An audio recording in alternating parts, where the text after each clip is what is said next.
very much. I appreciate the opportunity to present. My name is Jim Franklin. I live in San Diego, California, and I work for a company called CB&I. And CB&I is a project-based company, so we stay in business by successfully winning projects and executing projects successfully. I started using mind mapping software about 7 years ago. I had an opportunity to teach a project management class at UCSD, and taking the class before I started teaching the class, in the book they talked about using mind mapping software to create the WBS as a tool. So I said, well, this sounds kind of cool. So I downloaded the software, started using the software for creating the work breakdown structure, and realized what a great technique this is to create the WBS. I then started applying those techniques at work and realized how powerful it was to create your project plan. And when I mean the project plan, I'm not talking about your schedule itself. I'm talking about the whole process of creating that plan, from scope, schedule, cost, risk, etc. So I started using the software, and any moment I would just always promote the software to the folks and realize it's a fantastic tool. And then as I started teaching the class, I had the students download the software and really started changing the class and teaching the students in how to use mind mapping software. So it's just been a lot of fun. One of the challenges that I have found in project planning is I'm going to kind of create that picture before I started using the mind mapping software. The feedback that I've gotten from folks, and including myself, what I have found is just analyzing the scope input can be such a challenge when you're planning a project. You've got different documents. Typically the scope can be very disjointed. And how do you collect that information and then be able to present to your team in a manner that you come across as in control as a project manager? Then as you're brainstorming the scope requirements of the project, how do you effectively share that content with your team is also a challenge in planning. And then creating consistency amongst all of the planning documents. That could be that work breakdown structure, your cost estimate, your schedule. If you're having to create a narrative for your client, a proposal, how do you create consistency? Let me kind of explain what I found before I started using the mind mapping software. And this is a scary story, so don't get scared too badly. But I'd be sitting at my desk and my boss says, send me an email. We just received this RFP. The proposal is due in a month.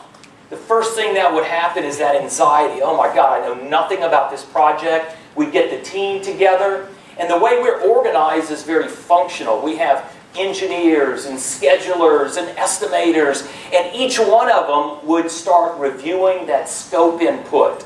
Certainly I had the kickoff meeting and I tried to gather everyone around and talk about the objectives. But at the end of the day, they went back to their desk and they each reviewed the scope. So you'd have the engineers developing their thing, the estimator developing his estimate, the proposal writer starting to create the narrative.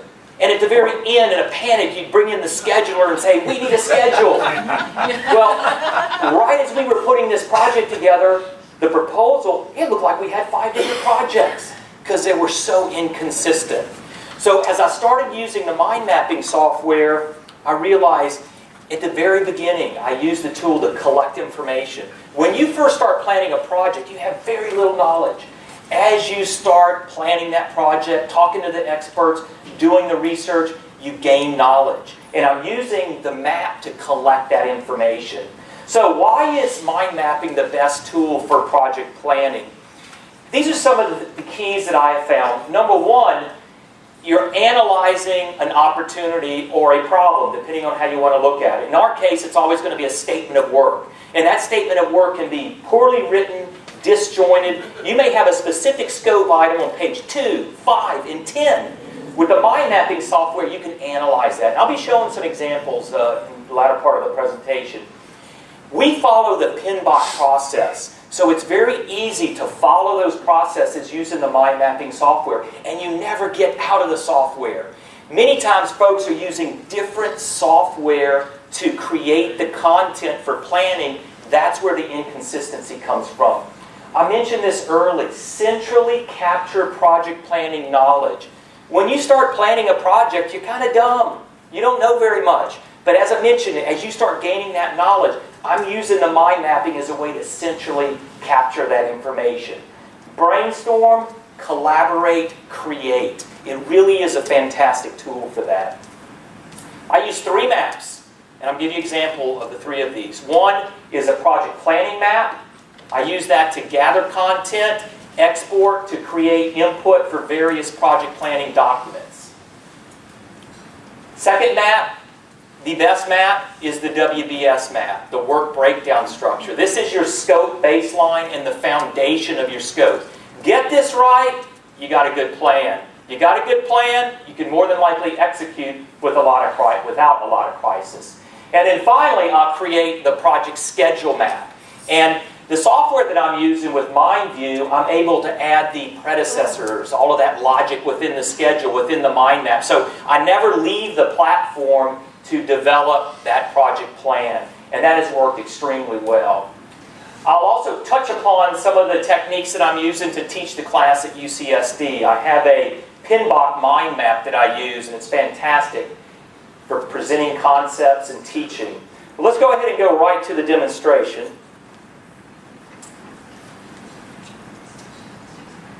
This is the example of the PinBox mind map. Anybody have their PMP? So we got a handful of folks. So this maps the PinBox process groups, knowledge areas, processes, and outputs. So as an example, I can come in here and I can say, okay class, today we're going to focus on Chapter 4. And these are all the processes associated with Chapter 4. My favorite is creating the WBS. I can come right into this WBS, focus on the outputs, scope statement, work breakdown structure. And this is that multi-dimensional that I really also believe in is so powerful. I'm now linking to a Google public folder. That way the students get that content. So I have all this content I can relate with that particular mind map. And that has been very powerful, has worked very well. The second thing I want to present is the project planning map. And this is a great template that you can use to brainstorm your project. Whether or not you have a statement of work that you're reviewing, or you're just brainstorming a problem that has occurred, is use a template. And that template can be based on the type of project. Is it a construction project, a software project? You can modify that project or that template based on the specific problem you're trying to achieve. And I'll come in here and just brainstorm with the team what those particular scope requirements are on that project. I'll build that content, I'll share it with the team either by exporting it into Word or into Excel. The next map I want to show you is in fact this WBS map. One of the main powerful features of the mind mapping software is the ability to come in here and enter into this text note editor. So the very first step I'll do is that when I'm reviewing that scope input, analyzing it, I'm going to copy and paste that relevant scope into the mind map. And as I described before, they could be on page 2, 5, 10. I'm copying and pasting and combining. As I'm gaining knowledge, as I'm talking to the subject matter experts, it could be a phone call, it could be a meeting, it could be a coffee, wherever it is, I will be adding that content into the mind map. So I'm gaining that knowledge, I'm consolidating information in this central platform, I'm adding what are the activities, I can add what are the risks, and from a proposal standpoint, you want to tell your client the what, the when, the how, the who, the why, and all of that content is being captured in the mind map, and then I'm able to export that content, for example, into Microsoft Excel. I have a very nice outline I can export. I have the option of sending it into Microsoft Word. This works beautifully if you need to share content with proposal writers. It's going to export. You have all of the content that's in the text note editor, and you're able to share that information with the team. And just a great way to collaborate and share content with the team. The project schedule. As I'm building that WBS, which is the what, the scope, what I'm going to deliver, I then will focus on how am I going to perform that work. That's when I transition into creating the project schedule map. And within the project schedule map, all of that same content is also visible. I have the note fields in here. I'm going to add the activities. This will describe how I'm going to perform the work.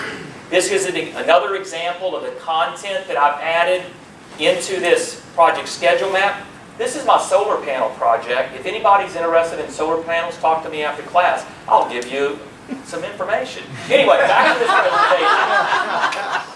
Great to be able to create the schedule and then export that schedule into projects. So the difference here is I've used the mind map as my central platform. I've brainstormed the content, the project. I've captured that content from the subject matter experts. I've created my work breakdown structure that defines what I have to deliver. I've added activities to that map that describes how I'm going to perform the work, who is going to perform the work, how long it's going to perform, and what is the sequence. That's your schedule, guys. And all of that can then get exported into Microsoft Project. The logic is there. It's a beautiful schedule. What I have found is when you go through the process of planning a project using the mind mapping software, it's amazing how the project seems to just execute a lot easier. I mean, I've seen those crisis projects. A lot of time, it's poor planning. They didn't define the scope, how they were going to perform the scope, or look at that lowest level of what are the risks. So that's where the mind mapping software can really help you out in planning your project.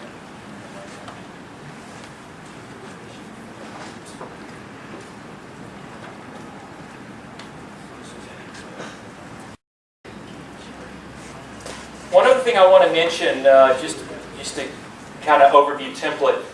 This is a cool template.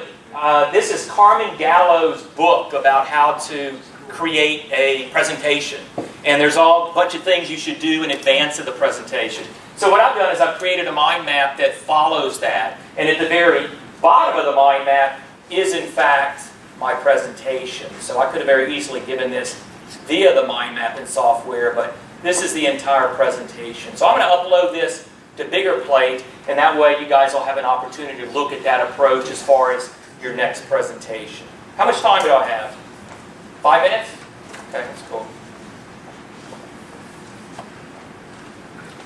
Another point I want to make is when you're using mind mapping software, don't think you discard all the other tools that you may have learned throughout your career. There's nothing wrong with sticky notes, and some of the advantages of using the sticky notes, just that interactive approach. What I've done is I've had my computer with the software, and I've been creating the work breakdown structure based on the input or the results of the sticky notes, how they've organized it.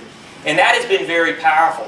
At the end of the day, instead of taking pictures or rolling up or making someone stay, everybody gets to go to dinner. And this particular location was in New Orleans. So not only did everyone go to dinner, we all went to Bourbon Street. And what happens on Bourbon Street stays in Bourbon Street. Actually, I did behave.